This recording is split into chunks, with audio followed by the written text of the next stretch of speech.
The young armorer, Kyle, slammed the rifle onto the steel workbench. It's a catastrophic malfunction. Double feed married to a bolt override. I've never seen a scar lock up this bad. He spoke to the small crowd of tactical enthusiasts and off-duty cops gathered in the armory of the state-of-the-art range, his voice tight with the unique frustration of a specialist proven fallible. An old man in a faded work shirt who had been quietly sweeping brass casings nearby paused his work. He leaned on his broom, his eyes on the mangled action of the weapon. "Mind if I look?" he asked, his voice raspy with disuse. Kyle shot him a look of pure condescension. "With all due respect, old-timer, this isn't a rusty shotgun from your grandpappy's barn. This is a $500,000 government contract prototype. You wouldn't even know where to start." The old man simply nodded. "If you believe a hero's value is not defined by their age or appearance, type honor in the comments." His name was Silas. He was 78 years old, and his official job title at the Apex Tactical Training Center was custodial engineer.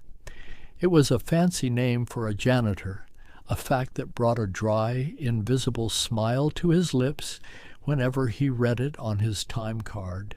His days were a quiet rhythm of sweeping brass, wiping down counters, and emptying trash cans filled with ammo boxes and targets riddled with tight groupings. He was a ghost in the machine of modern warfare training, a stooped figure in worn denim and a flannel shirt whose buttons he fumbled with each morning due to the arthritis in his knuckles. His face was a roadmap of wrinkles, a testament to too much sun and too many sleepless nights decades ago. He walked with a slight, almost imperceptible limp, favoring his left leg, a subtle hitch in his gait that most people, if they noticed him at all, attributed to the simple burden of age. He carried himself with a quiet stillness, a man who had learned to take up as little space in the world as possible. But there was a small detail that broke the camouflage of his quiet existence. It was his hands. They were gnarled and liver-spotted, but they were never truly at rest.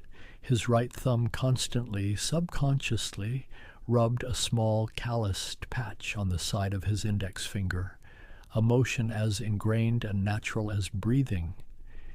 It was the ghost of a selector switch, the phantom limb of a tool he had carried for 30 years.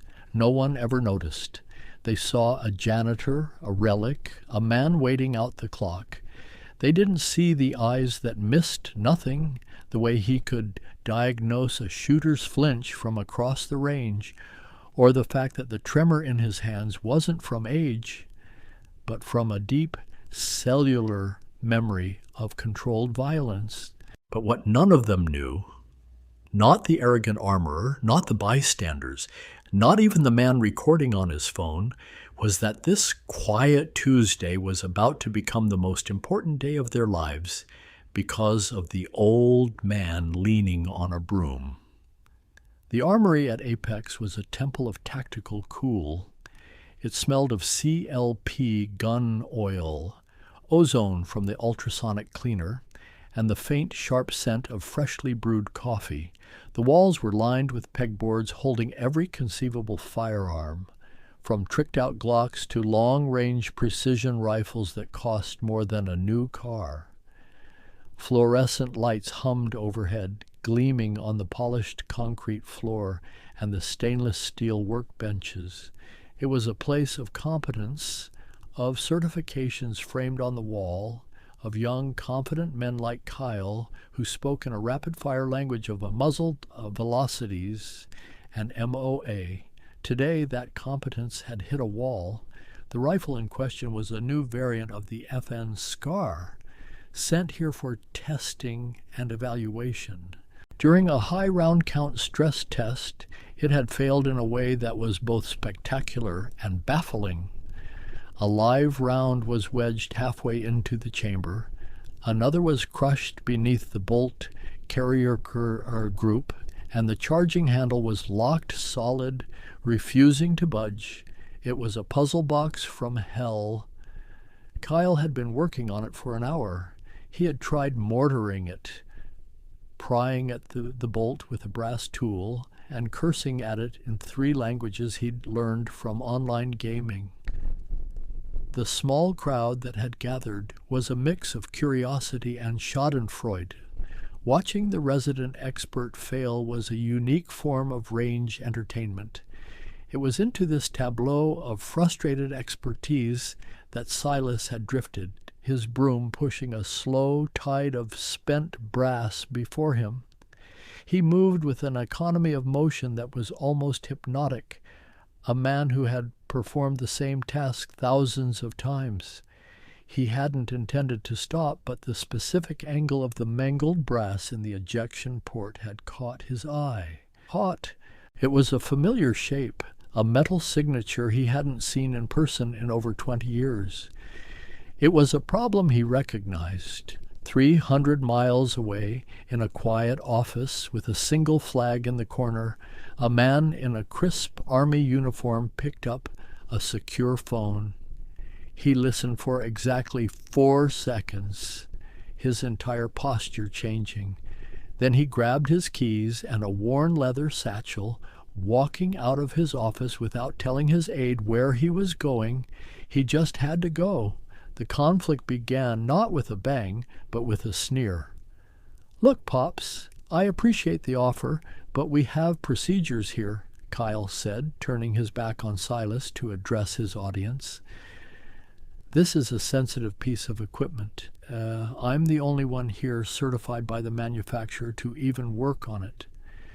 He gestured vaguely at a framed certificate on the wall bearing his name in a crisp font. "If I can't clear it, it has to be sent back to the factory. That's the protocol." Silas said nothing. He simply watched Kyle's hands. He saw the hesitation, the uncertainty masked by bravado. The young man was strong, but he was applying force in all the wrong places, fighting the weapon's design instead of working with it. He was treating it like a brute force problem, when it was really a finesse problem. "Probably a flaw in the bolt carrier," one of the onlookers, a retired police officer named Dave, offered. "I've seen ARs do something similar." "It's not an AR," Kyle snapped, his frustration boiling over. "The gas system is completely different. The tolerances are tighter." He grabbed a small mallet and a Delrin punch, preparing to tap on the rear of the carrier through the stock. It was the wrong move, a potentially catastrophic one. Silas took a half-step forward. "Don't do that," he said, his voice quiet but carrying a new note of firmness. "You'll fracture the polymer receiver housing." Kyle froze, mallet in hand. He turned slowly, his face flushing a dark, angry red. "Who do you think you are?" "I'm the armorer. I've been to the factory course. What have you done? Swept floors?" The insult hung in the air, thick and unpleasant. Silas's eyes, a faded blue, met Kyle's. There was no anger in them, only a deep, profound stillness.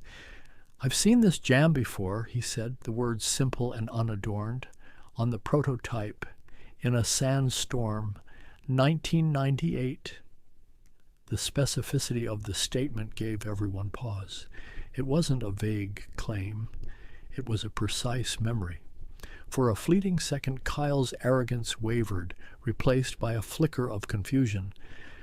But he quickly rebuilt his wall of defensive pride. "Right. Sure you have, buddy. And I bet you taught John Browning how to design the 1911, too." He turned back to the rifle, dismissing the old janitor with a wave of his hand, a final arrogant flick of the wrist that severed the conversation. The tension in the small armory thickened.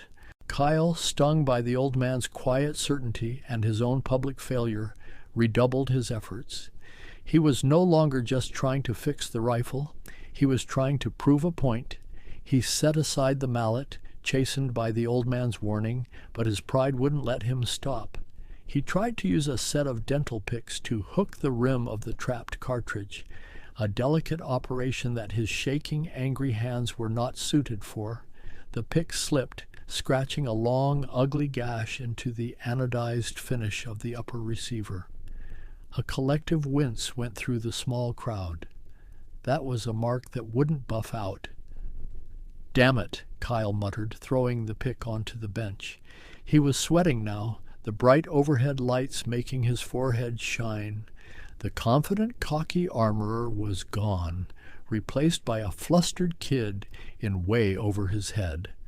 One of the onlookers, a young man who had been filming the whole exchange on his phone, lowered it slightly. He glanced from Kyle's crimson face to the old man, who had resumed his sweeping, but his movements were slower now, his attention still fixed on the drama at the workbench. The young man, whose name was Ben, felt a pang of something uncomfortable. The old man hadn't been arrogant or rude. He'd just been sure, and Kyle's response had been needlessly cruel. Ben had started recording to catch a cool video of a complex gun repair. Now he felt like he was documenting an act of public humiliation. Silas could feel their eyes on him, even with his back turned. He could feel the pity from some, the amusement from others. He wasn't angry. He was tired. He had spent the last 15 years of his life cultivating invisibility, and he had been successful. He had been content in his quiet corner of the world, his past packed away like old uniforms in a cedar chest. He didn't want this attention. He just didn't want to see a fine piece of machinery destroyed by a boy's pride. The armorer thought this was the end of the conversation. He was wrong. This was the beginning of the worst day of his career, and he had no idea that the video of his failure was already being forwarded from phone to phone, about to land on a screen that would change everything. Silas finished his sweeping, his broom collecting the last of the glittering brass casings into a neat pile. He leaned the broom against the wall and walked over to a small dented metal locker in the corner of the room. It was his. Inside, next to a thermos and a half-eaten sandwich in wax paper, was a small worn leather pouch. He opened it. Inside, nestled in the soft, cracked leather, were two small, oddly shaped steel tools. They were custom-made, ground down from dental picks and Allen wrenches decades ago to solve problems that armorers' manuals had never conceived of. He hadn't touched them in 15 years. His fingers, stiff with arthritis, fumbled slightly as he picked one up. It felt alien and familiar all at once. For a moment, he wasn't in the bright, clean armory of Apex Tactical. He was in the back of a shaking C-130, the air thick with the smell of hydraulic fluid and nervous sweat, his hands working by the dim red glow of the cabin lights, clearing a teammate's jammed M4 just minutes before a jump into a place that wasn't on any public map. He could feel the phantom weight of the body armor, the pull of the parachute harness on his shoulders. He could hear the drone of the engines, the voice of his team sergeant, a man long dead, shouting, 2 minutes! The memory was so vivid it made his breath catch in his throat. He closed his eyes, steadying himself. That was a lifetime ago. Another man's life. He slipped the 2 small tools into the pocket of his worn work pants, the cold steel a small, hard secret against his leg. He turned back towards the workbench. Kyle had given up. He had his phone out and was talking in a low, urgent voice, presumably to a superior or a factory representative. The rifle lay on the bench, a monument to his failure. The crowd had started to thin, the entertainment over. Silas walked back towards the bench, his limp a little more pronounced than before. He wasn't sure what he was going to do. He only knew he couldn't just stand by and watch. The trigger was an act of pure, unadulterated hubris. Kyle finished his call, his face a mask of sour defeat. "They want it shipped back," he announced to the remaining onlookers. "They're going to have to mill the receiver to get the bolt out. Said they've only seen this happen twice before." He looked over and saw Silas standing there, his quiet presence an indictment. Kyle's frustration, looking for a target, found one. "What? You still here?" he sneered, waiting to say, "I told you so?" Silas didn't answer. His eyes were on the rifle. "Let me try," he said again, his voice flat. This time it wasn't a question. It was a statement. A profound exhaustion had settled over him, the exhaustion of watching a child play with a loaded gun. Kyle let out a short, barking laugh. It was a brittle, ugly sound. "You know what? Fine." He was at the end of his rope, his professional pride in tatters, the video of his failure already circulating. What did he have left to lose? He grabbed the heavy rifle and, with a theatrical grunt of effort, shoved it across the bench toward Silas. "Here!" he spat, his voice dripping with sarcasm. "Be my guest. Show us all how the master does it. Don't hurt yourself, Grandpa." The rifle slid across the polished steel, its momentum carrying it right to the edge of the bench. Silas's hands shot out, not with the fumbling slowness of an old man, but with a speed that defied his age. His left hand caught the pistol grip, his right cupping the handguard, stopping the rifle's slide just inches from the floor. He didn't snatch it. He received it, his fingers wrapped around the cold metal and polymer, and a circuit that had been dormant for 2 decades suddenly flared to life. And as he stood there, holding that broken weapon, the tremor in his hands wasn't from age or weakness. It was from the sudden, shocking influx of a lifetime of memory, the echo of 1,000 other weapons held in 1,000 other desperate moments. It was the same feeling that had guided his hands to earn the medal locked away in a dusty box in his closet. The moment Silas's hands closed around the scar, the entire atmosphere in the room shifted. The weight, the balance, the texture of the stippled grip, it was all achingly familiar. His gnarled fingers, which fumbled with shirt buttons, now moved with a purpose that was both frightening and beautiful. His right thumb found the safety selector, flicking it back and forth with 3 sharp, clean clicks, testing its function out of pure, ingrained instinct. His left hand supported the forend, his index finger lying straight along the side, perfectly parallel to the barrel, a textbook example of weapon safety that Kyle, in his frustration, had forgotten. He didn't look at the crowd. He didn't look at the armorer. He looked only at the rifle. It was no longer a broken object. It was a patient on an operating table, and he was the surgeon. He brought the rifle up, tucking the stock against his shoulder. The movement was fluid, economical, a single unbroken motion that spoke of tens of thousands of repetitions. He canted the weapon, his eye aligning perfectly with the jammed ejection port. The fluorescent lights glinted in his faded blue eyes, and for a moment they burned with an intensity that no one in the room had ever seen. He was no longer Silas, the janitor. He was someone else entirely. 200 miles away, a black, nondescript SUV with government plates turned off the main highway, its tires chewing up the gravel of the access road leading to Apex Tactical. The man in the passenger seat, General Madsen, was looking at a short, grainy video on his phone. It was the video Ben had taken, sent from a friend to a friend, a chain of military-connected contacts that had reached the general's orbit with astonishing speed. He wasn't watching the fumbling armorer. He was watching the old man in the background, leaning on his broom. He hit pause, zooming in on the man's face. A slow, incredulous smile spread across his lips. "I'll be damned," he whispered. "Silas." Kyle watched, his arms crossed, a smug, expectant look on his face.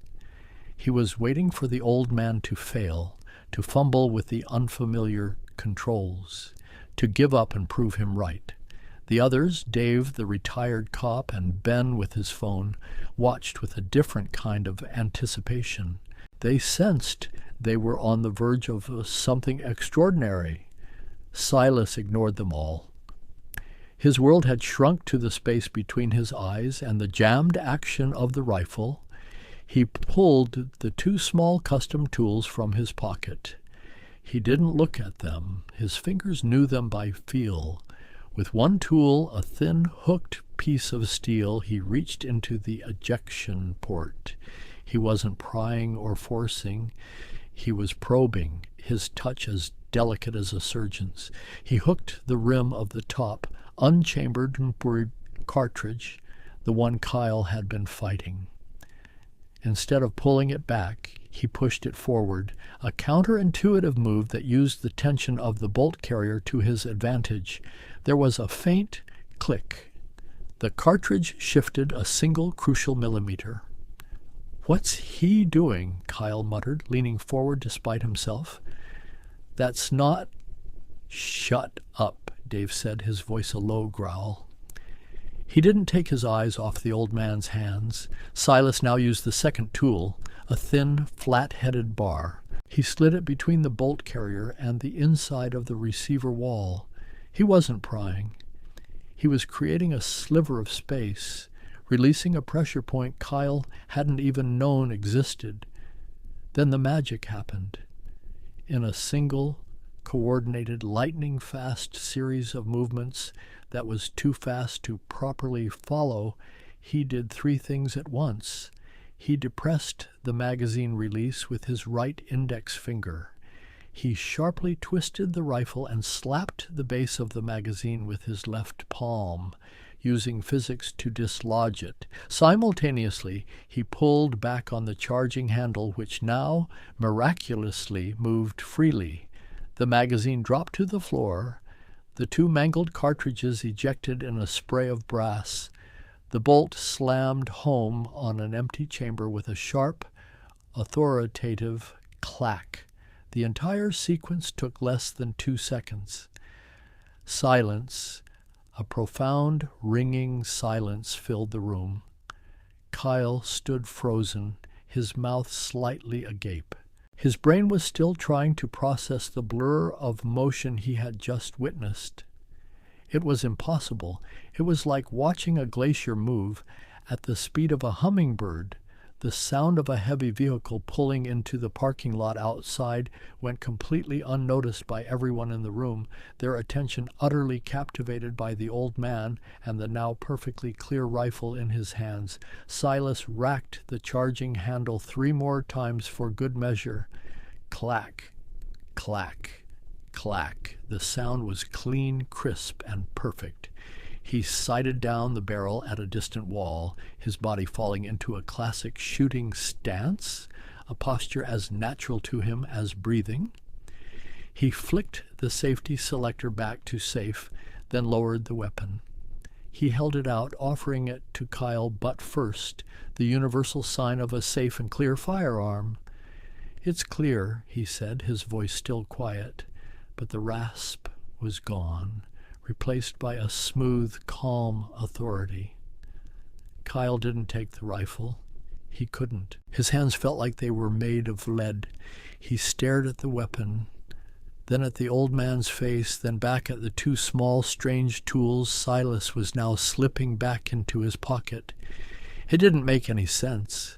The movements, the speed, the instinct, that wasn't something you learned from watching YouTube videos. That wasn't something you picked up in a weekend course. That was something you earned. It was earned in blood and sand and fear. in thousands of hours of repetitive, brutal, muscle-shredding training until your hands and your weapon became one entity. It was the kind of skill that kept men alive in the worst places on Earth. How did you do that? Kyle finally stammered, his voice a hoarse whisper. His arrogance had been stripped away, sand blasted off him by the old man's impossible competence. All that was left was raw, uncomprehending awe. Before Silas could answer, the door to the armory swung open. Standing in the doorway was a tall man in his late 50s. He wore a simple black polo shirt and slacks, but he carried himself with an aura of command that was unmistakable. His hair was graying at the temples, and his face was sharp and intelligent. His eyes scanned the room, passed over Kyle and the others, and landed on Silas. The man's face broke into a wide, disbelieving grin. He took a step into the room, his gaze locked on the old janitor. The room, which had been silent before, now felt like it was holding its breath. The power dynamic, which had already been turned upside down, was about to be obliterated completely. "Master Sergeant," the man said, his voice ringing with a deep, unaffected respect that instantly commanded the attention of everyone present. The title landed in the silent room like a grenade. Kyle flinched as if struck. Dave, the ex-cop, straightened up, his back going rigid. Ben fumbled with his phone, trying to start recording again. The man in the polo shirt, General Madsen, walked forward, his eyes never leaving Silas. He stopped a few feet away, his expression a mixture of joy, relief, and profound respect. "I'll be a son of a bitch," Madsen said, shaking his head slowly. "Silas, I haven't seen you since the retirement ceremony. What in God's name are you doing sweeping floors in a place like this?" Silas offered a small, weary smile. He looked down at the broom still leaning against the wall. "It's quiet work, sir." The word "sir" was a reflex, a ghost from a former life. Madsen let out a laugh that was full and real. "Quiet? You?" The man who field-stripped a captured DSHK machine gun in the middle of a firefight with nothing but a Leatherman and a shoelace? "You don't know the meaning of the word quiet." He turned his gaze to Kyle, and the warmth in his eyes instantly vanished, replaced by a look as cold and hard as chipped granite. "You," Madsen said, his voice dropping to a low, dangerous tone. "What's your name?" "Kyle." "Sir?" the young armorer stammered, his face pale. "Kyle, I just flew 300 miles because I saw a video of you disrespecting a living legend. Do you have any idea who this is?" Kyle shook his head, looking from the general to the old janitor, his mind reeling. The world had tilted on its axis. Master Sergeant? DSHK? Leatherman? The words were just noise, fragments of a story he couldn't comprehend. "This," General Madsen said, placing a hand on Silas's shoulder, "is Master Sergeant Silas Vance. He was my first team sergeant in the group. Before that, he was one of the founding members of a unit you're not cleared to know about. He didn't just go to the factory course for this rifle." Madsen gestured to the scar, still in Silas's hand. "He helped them design it. The jam you couldn't clear? It's called a Vance malfunction in the unit's internal after-action reports because he's the first man who ever saw it, diagnosed it, and developed the immediate action drill to clear it in the middle of a sandstorm in 1998. The armorer thought this was about a jammed rifle. He was about to find out it was about a debt of honor he could never possibly repay. The silence that followed the general's words was heavier than anything that had come before. It was a silence filled with the weight of history, of unspoken deeds and unsung heroism. Kyle stared at Silas, truly seeing him for the first time. He wasn't seeing a stooped, elderly janitor. He was seeing the shadow of a giant. The gnarled hands weren't just old. They were a living repository of knowledge that Kyle, with all his certifications, could never hope to attain. The quietness wasn't weakness. It was the deep, placid calm of a man who had faced true chaos and survived. General Madsen wasn't finished. He looked at the scar, which Silas had now placed gently on the workbench. "That scratch on the receiver," he said, his voice dangerously soft. "Did you do that?" Kyle swallowed hard. He couldn't speak. He could only nod, a small, jerky motion. Madsen looked at him for a long moment. He didn't raise his voice. He didn't need to. "The men in my former command," he said, "refer to Master Sergeant Vance as the Oracle, because when it comes to the tools of our trade, there is no problem he cannot solve. He has forgotten more about keeping a weapon running in the worst conditions imaginable than you will ever learn. We sent him prototypes, not for him to test, but for him to break. We knew if a weapon could survive 2 weeks with Silas, it could survive anything. He wrote half the troubleshooting chapters in the manuals you think make you an expert." Madsen turned back to Silas, his expression softening again. "I heard you'd gone off-grid, living up in the mountains somewhere. We tried to find you a few years back. The unit wanted to name the new sniper range after you." Silas shook his head, a faint flush rising on his wrinkled cheeks. "I'm no hero, sir. Just a mechanic." "You were the man who held it all together, Silas," Madsen corrected him gently. "You were the foundation. The guys with the trigger time get the glory, but the mechanics, the medics, the communicators, you're the ones who make it all possible. You're the reason men like me came home." He looked back at Kyle, his eyes hard again. "You handed this man a broom. You should have been handing him a notebook and a pen, begging him to teach you something." The weight of those words finally broke through Kyle's shock. His face crumpled.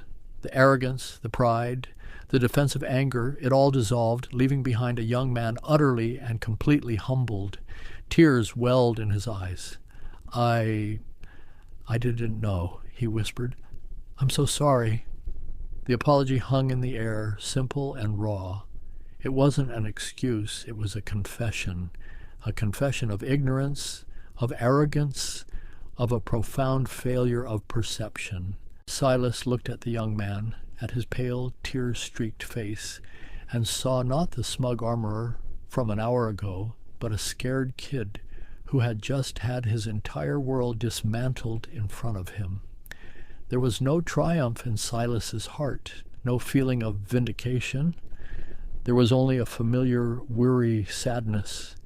He had seen that look before on the faces of young soldiers who had just survived their first contact, the moment when the abstract idea of combat becomes the terrifying reality of noise and fear.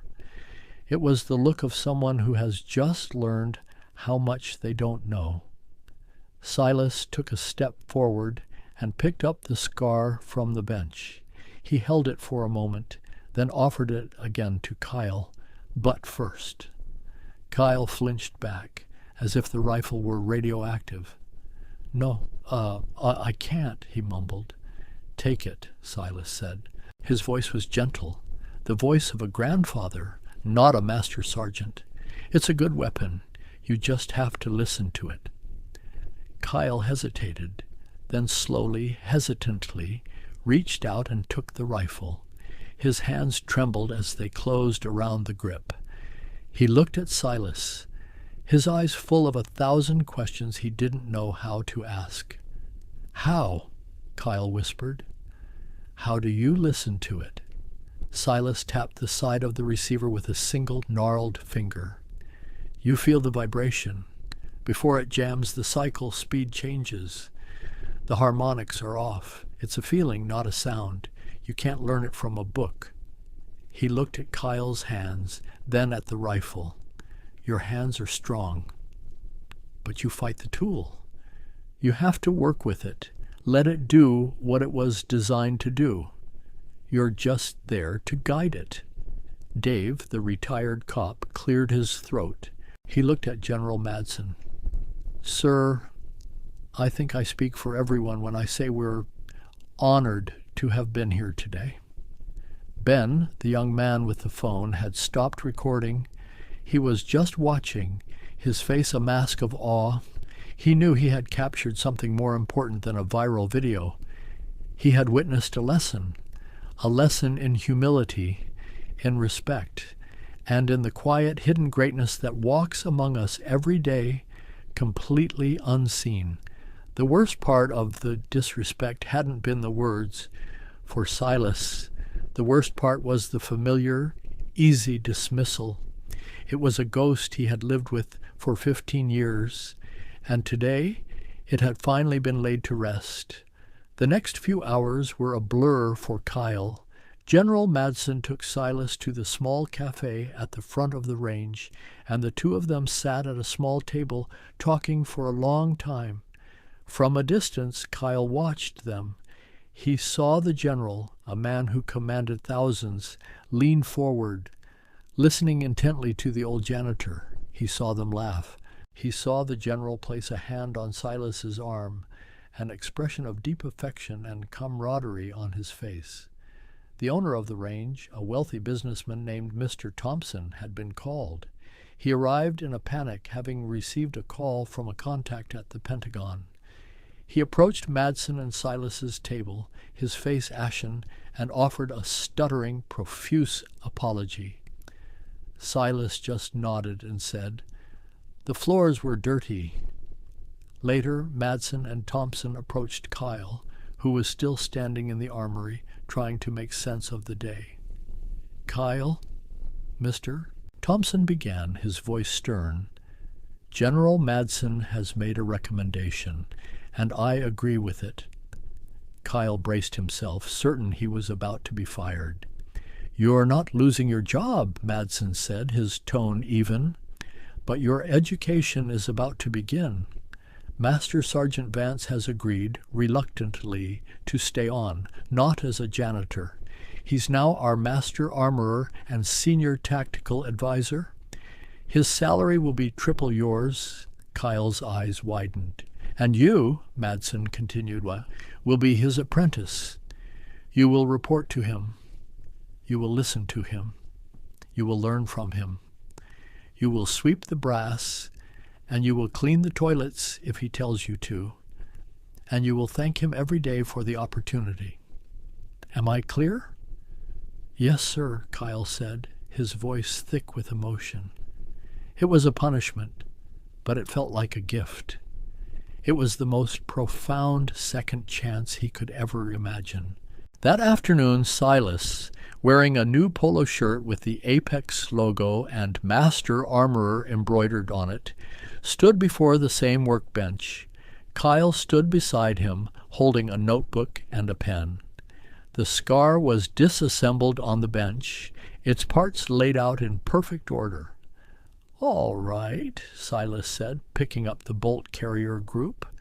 "Let's talk about harmonic resonance and carrier tilt." The lesson began. The culture at Apex Tactical changed overnight. The story of what happened in the armory spread like wildfire, first through the staff, then through the regular members. It became a piece of local legend. The quiet, invisible janitor was suddenly a figure of immense respect. Shooters would approach him, not with arrogance, but with a quiet reverence, asking his advice on their stance or their grip. He would watch them for a moment, then offer a single, simple piece of advice that would invariably solve their problem. He never raised his voice, never showed off. He just knew. Kyle became his shadow. He followed Silas everywhere, absorbing every word. He learned how to diagnose a malfunction by the sound of the ejection, how to feel the wear on a barrel throat with his fingertip, how to build a rifle from a pile of parts so that it was perfectly balanced and tuned. More than that, he learned humility. He learned that true expertise wasn't a certificate on a wall. It was a quiet confidence born of experience. He learned that respect wasn't something you demanded. It was something you earned by showing it to others, especially to those who you might, in your ignorance, overlook. One afternoon, a few months later, General Madsen returned for a visit. He found Silas and Kyle at a workbench, meticulously tuning the trigger on a precision rifle. "Looks like you've got him trained, Master Sergeant," Madsen said with a smile. Silas looked up. "He's a good kid. He listens." Kyle blushed but didn't look up from his work. He had found a new kind of pride, not in being the expert, but in being the student of one. As Madsen was leaving, he pulled Silas aside. "The offer still stands, you know, for the sniper range." Silas thought for a moment, then looked over at Kyle, who was now explaining the intricacies of trigger sear engagement to a young police officer. "No, thank you, sir," Silas said. "I think I've found my place." His legacy wouldn't be his name on a building. It would be in the hands and the mind of the young man he was teaching, a chain of knowledge passed from one generation to the next. That was a monument that would last. The story of Silas Vance is a powerful reminder that heroes don't always wear uniforms or carry badges. Sometimes they carry brooms. Their greatness isn't advertised in headlines, but is hidden in the quiet dignity of their work and the depth of their character. It teaches us that true expertise is earned through experience, not just certification, and that the deepest wisdom often resides in the quietest corners. The most profound lesson is about respect, the respect we owe to our elders, and the humility to understand that the person you dismissed today might be the giant on whose shoulders you stand. The image that lasts is not of the dramatic reveal, but of a quiet afternoon in the armory. Silas, the old master sergeant, stands beside Kyle, the young apprentice. Their heads are bent together over a complex piece of machinery, the elder's gnarled hand guiding the younger's. It is a quiet moment of transmission where knowledge, wisdom, and, most importantly, respect are passed from one generation to the next, ensuring that the most valuable lessons are never lost. If you were inspired by this story of hidden heroes and the power of respect, subscribe for more content that honors those who serve in silence. Share this story with someone who needs to hear it.